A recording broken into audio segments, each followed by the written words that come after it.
आज हम लोग लेक्चर की बात नहीं करेंगे। आज हम लोग एक नया वायरस जो स्प्रेड हो रहा है जिसका नाम है ओमिक्रॉन या ओ माइक्रॉन। अमेरिकन या ब्रिटिश इंग्लिश वालों को देखेंगे तो वो लोग ओ माइक्रॉन बोलते हैं, इंडियन लोग ओमिक्रॉन बोलते हैं। तो ओ माइक्रॉन इज बेसिकली एक नया वायरस जो बहुत फैल रहा है कोरोना वायरस का। तो कोरोना वायरस ने अपने रूप बदला।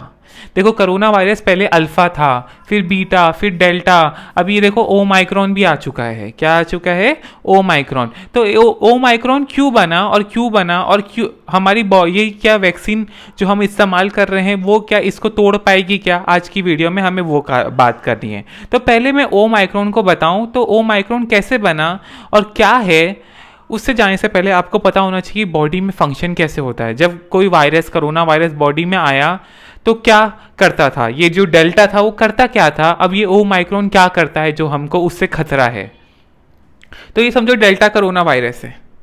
अब देखो कोरोना वायरस या कोई भी वायरस, उसका एक मकसद होता है, बच्चे पैदा करना। क्या? बच्चे पैदा करना। जैसे हम लोग में गर्लफ्रेंड चाहिए, बच्चा, लाइक जिंदगी में लोग कमाने की बात करते क्या है? बच्चे पैदा करते ना।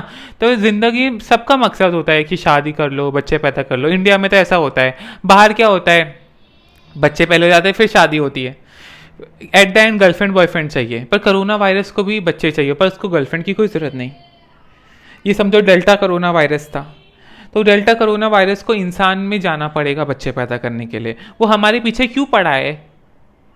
बच्चे पैदा करने के लिए। उसका भी मकसद है, उसका वो भी चाहता है उसके भी बच्चे हों, वो भी दादा बने, मम्मी बने, पापा बने। तो उसका भी एक सपना है। तो वो सपना पूरा करने के लिए उसको इंसान में घुसना पड़ता है। तो समझो ये एक कोरोना वायरस है। Corona virus is basically, corona means ताज।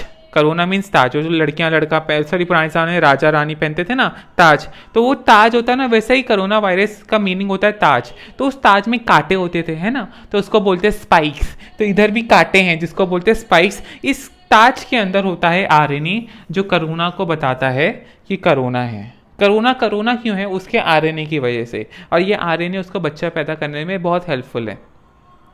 अब कोरोना कैसे इंसान के अंदर आता है? फेफड़े से आ सकता है, खाने से आ सकता है। तो इमेजिन करो ये बेचारा इंसान था जिसने सांस अंदर ली और उसके साथ कोरोना डेल्टा वेरिएंट आ गया। जो इंसान, कितने इंसान इंडिया में मर गए डेल्टा वेरिएंट की वजह से।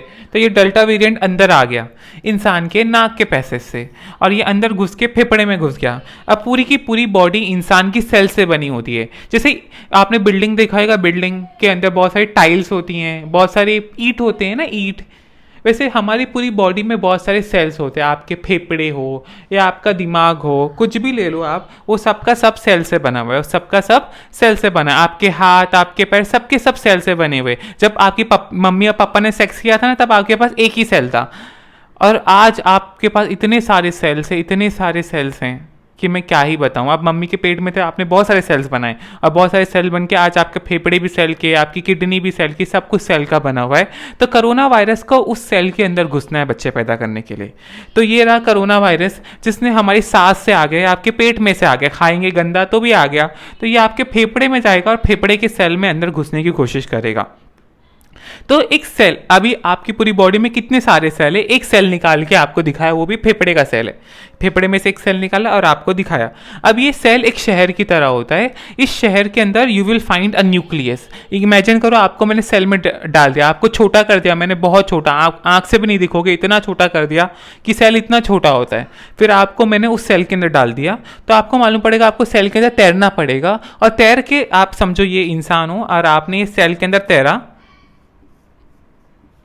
आप सेल में तैरोगे, और फिर आपको मालूम पड़ेगा सेल के बीच के अंदर एक न्यूक्लियस होता है, एक महल होता है। एक सेल एक शहर है, पानी में शहर। उस पानी में आपको तैरना पड़ेगा, और उसके बाद आप पहुंच जाओगे न्यूक्लियस में। और न्यूक्लियस के अंदर आपके डीएनए रहते हैं, जैसे राजा महारानी रहते हैं ना, वैसे आपके सेल के अंदर न्यूक्लियस होता है, और न्यूक्लियस के अंदर डीएनए रहते हैं जो राजा महाराजा की तरह है। तो बेसिकली आपके पापा आपको डीएनए देते और आपकी मम्मी आपको डीएनए देते। 23 डीएनए आपके पापा देते, 23 डीएनए आपकी मम्मी देते। ये डीएनए जो रहते हैं ना, वो ये डीएनए आपके सेल के मालिक हैं, आपके सेल के मालिक हैं। तो जब कोरोना लाइक आपका सेल है ना, आपके डीएनए की वजह से। तो आप लंबे हो आपके डीएनए की वजह से, आप टकले हो आपके डीएनए के, तो ये डीएनए डिटरमाइन करते हैं। तो कोरोना वायरस को जलन होती है। कोरोना वायरस बोलता है काश मेरे बच्चे भी इस महल में रहें, काश मेरे बच्चों को भी इतना खाने को मिले, जो आप बिरयानी खा रहे हो, जो भी खा रहे हो वो आपके न्यूक्लियस में तो पहुंच रहा है एट द एंड, चाहे कुछ भी होके। तो कोरोना वायरस को जलने लगी, भाई मेरे बच्चों को भी तो ऐसा महल में रहने को मिलना चाहिए, मेरे बच्चों को भी ये सब मिलना चाहिए। उसको एट द एंड बच्चे पैदा करने हैं, और बच्चे भी पैदा करने हैं तो अच्छा एनवायरनमेंट चाहिए। इंसान से बेहतर कौन है, सब कुछ तो इंसान खाता है। तो कोरोना वायरस को अंदर घुसना है, पर अंदर घुसने के लिए उसे पहले ताले को पार करना पड़ेगा, और सेल के ऊपर बहुत सारे टाइप के ताले होते हैं। तो ये जो हरा हरा दिख रहा है ना, ये एक ताला है जिसको बोलते हैं रिसेप्टर। क्या बोलते हैं? रिसेप्टर। सेल के ऊपर बहुत सारे रिसेप्टर होते हैं, पर आपके फेफड़े में एक रिसेप्टर होता है जिसको बोलते हैं ACE2। क्या बोलते हैं? ACE2, angiotensin enzyme converting enzyme 2। तो ये जो रिसेप्टर होता है एंजियोटेंसिन कन्वर्टिंग एंजाइम 2, ये रिसेप्टर आपके बॉडी में एक हार्मोन चलता है, वो हार्मोन को बोलते हैं एंजियोटेंसिन। एंजियोटेंसिन चलता है, आपकी किडनी से बनता है। ये हार्मोन आपके बॉडी के ब्लड प्रेशर को मेंटेन करता है। समझो आपको चोट लग गई, तो चोट लग गई तो चोट लग गई ना, तो चोट लग गई तो आपके ब्लड प्रेशर को मेंटेन करना पड़ेगा, वरना आप पूरा खून खो दोगे। तो ये बॉडी में ये हार्मोन मेंटेन करने के लिए है। पर कोरोना वायरस को पता है ये बड़ा काम का रिसेप्टर है, तो बोलता है चलो इसी की चाबी चोरी करते हैं। तो बेसिकली जो कोरोना वायरस का ताज है कोरोना, उस कोरोना पे स्पाइक्स थे, है ना, कोरोना मीन्स ताज। इस ताज में बहुत सारे स्पाइक्स थे जो चाबी की तरह काम करते हैं। एक स्पाइक्स ने ये एंजियोटेंसिन रिसेप्टर को बाइंड किया, और इसके से ये खुल जाएगा, और जब ये खुल जाएगा तो कोरोना वायरस अंदर घुस जाएगा सेल के। जैसे ही सेल के अंदर घुसेगा कोरोना वायरस, वो अपना आरएनए, जो इसका आरएनए है ना, ये आरएनए न्यूक्लियस में घुसा देगा। अब ये आरएनए डीएनए बन जाएगा। यहाँ पे क्या बन जाएगा? डीएनए। और जो हमारे सेल के राजा महाराजा थे, जो डीएनए थे, जो पप्पा मम्मी ने दिए थे हमको, जो हमको मेंटेन करते थे, वो डीएनए को ये बर्बाद कर देगा। बड़ा ही नालायक है कोरोना वायरस, वो ये डीएनए को बर्बाद कर देगा, और ये डीएनए अब काम नहीं कर पाएगा। और जब ये डीएनए काम नहीं कर पाएगा और अपना डीएनए घुसा दिया, उसने अपना आरएनए घुसाया, फिर वो आरएनए डीएनए बन गया, अब वो सेल का मालिक हो चुका है।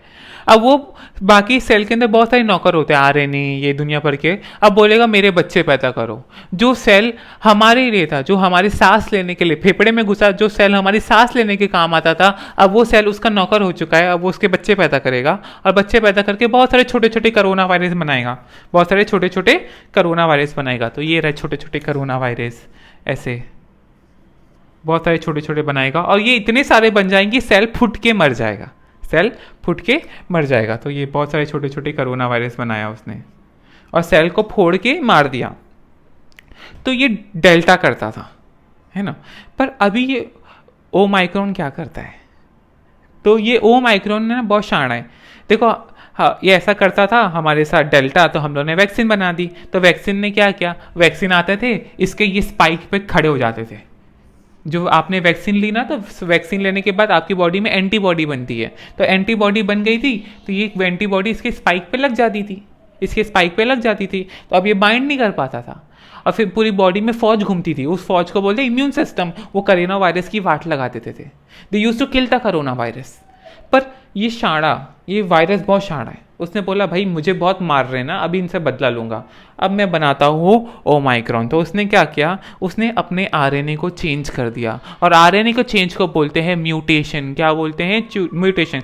कोई भी जेनेटिक मटेरियल चेंज हो जाए तो बोलते हैं म्यूटेशन। उसने 50 बार चेंज किया, एक बार चेंज नहीं किया, 50 पॉइंट पे चेंज किया। तो समझो एक पॉइंट है, तो इसने ऐसे 50 पॉइंट पे चेंज किया, और इतना चेंज किया ना, अब उसके पास 34 ये 30 से ज़्यादा, 30 से ज़्यादा अलग अलग टाइप के स्पाइक्स हैं, अलग अलग टाइप के कांटे हैं जो उसके ताज में से निकल के आ रहे हैं। अब ये एंटीबॉडी जो आपने वैक्सीन से लिया था ना, शायद काम ना करे। अभी हमको पता नहीं, कि साइंटिस्ट लोग रिसर्च कर रहे हैं, शायद ये अब काम ना करे। ये जो आपकी एंटीबॉडी आपके खून में बैठी है ना वैक्सीन लेने के बाद, शायद ये काम ना करे।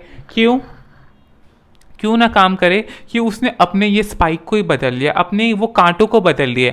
हमारी बॉडी में जो एंटीबॉडी है वो उसी कांटे को पहचान सकती है जो डेल्टा का था, पर उसने अपने कांटे को ही बदल दिया। आप सोचो, आपके घर में कोई गुंडा आया था एक बार, कोई लुटेरा आया था, और वो लुटेरा एक बार आके चले गया, तो आपको उसकी शक्ल याद है, पर इस बार उसने अपनी प्लास्टिक सर्जरी करा के आया, आप पहचान पाओगे कि वही गुंडा था? नहीं पहचान पाओगे ना। तो वैसे ही कोरोना वायरस ने अपना पूरा स्पाइक ही बदल दिया, और एक बार जब स्पाइक बदल दिया तो पहचानना मुश्किल है। इसलिए साइंटिस्ट लोग को डर लग रहा है कि अगर ये फैल गया अफ्रीका में है ये फिलहाल, और अफ्रीका शायद इंडिया में भी आ रहा है, शायद हो इंडिया में किसी के पास, डॉक्टर भी बोल रहे थे, कोई डॉक्टर को था, ऐसा ऐसा न्यूज़ में आ रहा है। तो अगर ये फैल गया तो वाट लग जाएगी। क्यों इसका हमारे को वैक्सीन शायद काम ना करे। तो यही डर है साइंटिस्ट लोग में। तो वो लोग टेस्टिंग कर रहे हैं कि ये वैक्सीन काम करेगा क्या नहीं इसके ऊपर, कि इसने तो अपना पूरा स्पाइक ही बदल दिया, अपना पूरा जेनेटिक मटेरियल ही बदल दिया। अब तो वो आराम से घुस जाएगा ये रिसेप्टर से, या कोई और रिसेप्टर से घुस जाएगा, आराम से घुस जाएगा। तो वही खतरा हमको डर लग रहा है। तो शायद वैक्सीन ना काम करे, और जब इसने अपना बदलाव किया है तो ये शायद और फैलेगा। जो वायरस 1% फैलते थे ना, अब ये 4 गुना, एक गुना फैलता था ना, ये 4 गुना ज़्यादा फैलेगा। देखो इसने कितना म्यूटेशन किया। लोग लाइक एक वायरस था डेल्टा ने 8 म्यूटेशन किया था, इसने तो 50 म्यूटेशन कर दिया, 50 बार जगह जगह चेंज किया। तो सोचो 8 ने पूरी इंडिया की हालत ख़राब कर दी, तो 50 म्यूटेशन वाला क्या कर सकता है। तो हमको वही डर है कि इसने इतना म्यूटेशन कर दिया तो शायद ये ख़राब हो सकता है। ऐसा हमेशा नहीं है कि म्यूटेशन कर दिया तो ख़राब ही होगा, पर इतना म्यूटेशन करने के बाद तो डर ही लगता है कि ख़राब ना कर दे। तो साइंटिस्ट लोग को यही डर है कि वैक्सीन काम नहीं करेगी। अगर काम नहीं करेगी तो 1 साल लग जाएगा फिर से वैक्सीन बनाने को। तो यही डर है।